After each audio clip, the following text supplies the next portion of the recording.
One More Turn. Episode 509. Flank. No, that was my misunderstanding. I thought you said you'd been Bella's assistant, not Gary's. Well, that's relevant because I wouldn't have hired you here at One More Turn Solutions if I had heard correctly, but again, that's on me. Having met you in person earlier, I no longer have to imagine what your face looks like when you get fired. My just cause? Well, it's... because. Make like a banana and split. Hey, you know the arrangement. You fire, you replace until you hire. Thank you, Recollection Theater. Now, aren't you late for your date? Since when have you taken a constructive interest in my relationship with Gary? Oh, I haven't. It's just that if he falls asleep while waiting for you again, restaurant staff might think he's more than just passed out this time. One time. He fell asleep one time. And it was jet lag. History has been known to repeat itself on many an occasion. Oh, so your next time of backstabbing me is imminent? Nobody likes a clever... never mind. I just hope you don't cut up his food for him. I offered once, just... Oh, like you say, never mind.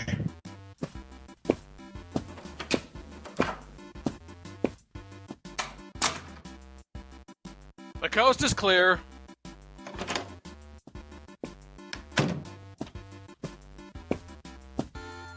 I don't know why you didn't tell her I came here first by mistake, but... I look forward to hearing how you explained her arriving for your date you set after her. Still the parasite. Still pops. And a goldfish.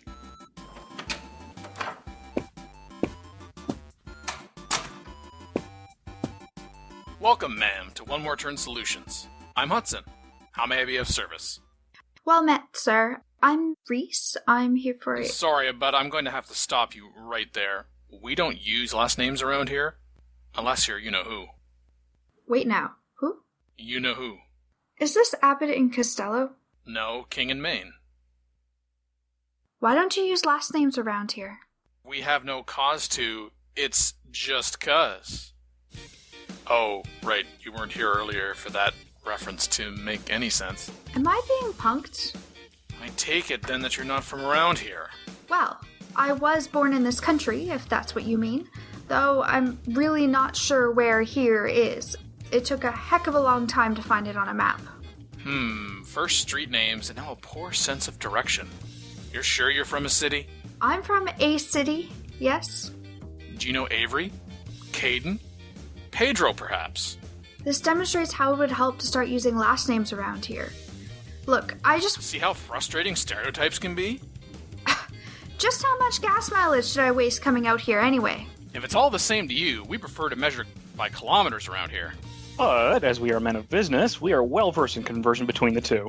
This is Gary, who seems to be getting as bad at introducing people as his girlfriend. She's your sister! Not by blood, so it's not hereditary. Or by choice, unlike your relation. That well explains why she's my girlfriend, because if she looked anything like you... So, you don't believe in using last names either, sir? You talk about other people to strangers as if they know or at least ought to know them as well? You two are stereotype examples right out of a textbook. But anyway, I'm here to see Carson, Is it too soon to suggest to start taking your own advice about using last names? You know who? See? That's the problem. I can't recall or seem to find my record of... Oh, here it is. Yes, Carson, you know who. I get this strange sense you rehearsed those lines. And you look... familiar somehow.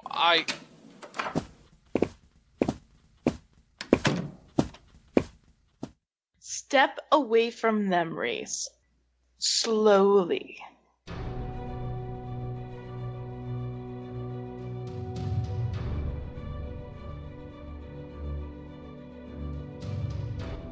Caden forwarded me your revised itinerary for today. None of us are going to help you. She came to us to get what she wanted. Draft copies of the Doe contract with Carson's notes on them from Avery, originals that you drew up from me. She made a point to mention the 2 shares for every share sold option clause. Reese, you have no legal standing over the Doe contract. Acme Smith was already... This is not about the court of law, but something greater. Something, or rather, someone's it's overlooked. The people it's supposed to represent. Get off your soapbox before I break it. What does my brother have to do with you? More than you, I assure you. I wouldn't believe you if your tongue came notarized. Hudson, Gary, you'd be wise to take me up on my offer. Admit to your manipulating hands on the dough contract, and I'll go easy on imparting the activity of Riley and all its doings. She's already lost her business since then, and I don't think she could take much more.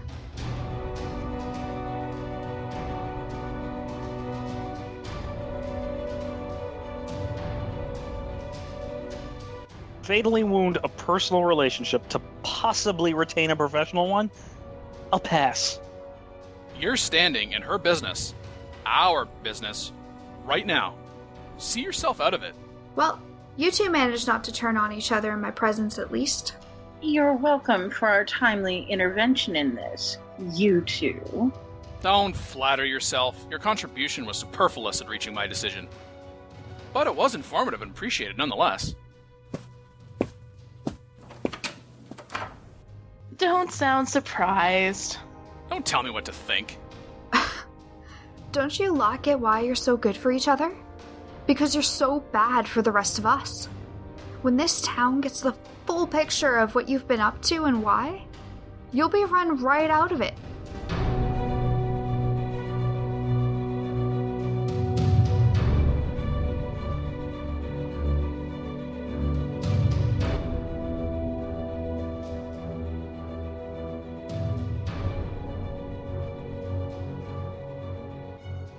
One More Turn, written and created by Daniel Dan Q. Quick, edited by Michael Ubermarkler Bryant and Dark Cloud, directed and produced by Daniel Dan Q. Quick.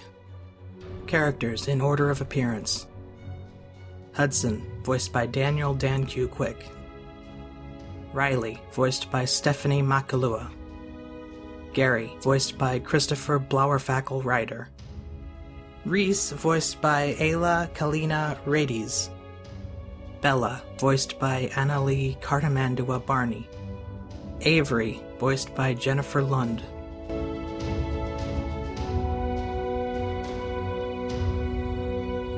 Sounds courtesy of freesound.org. Music by Kevin MacLeod. Voiceovers by Canas Albinus. Visit the One More Turn website at onemoreturn.net. Copyright Civilized Communication at civcom.net.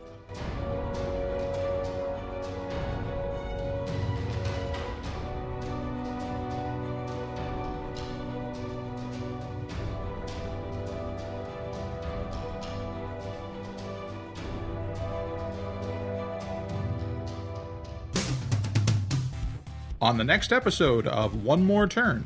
I saw Caleb on my way in as he was making his way out.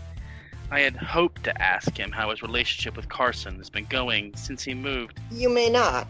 What? I'm telling you not to ask Caleb any such thing. Is that direct and expedient enough for you?